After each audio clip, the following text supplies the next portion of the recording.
Нашата сурова не се знае от кога е започнала, още през турско време, и това къде се правиме ние сега.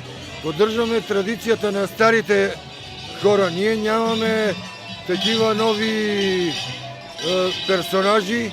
Поддържаме и уиковете от едното време. Как са?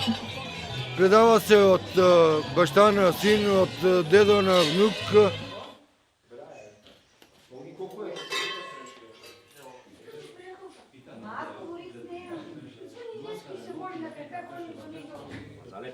Ти сега тръгваш ли? Не, чухам да откарам стевката и... Аз вода сватбата. Имаме още един воевода. Той води суровакарите, кучерите с звънците. Аз водим сватбата, младоженец, булка, кум, кумица и мечка, мечкар. И влизаме във всеки двор, във всяка къща влизаме. Да изгониме и те и с звънците влизат, да изгониме злите духове.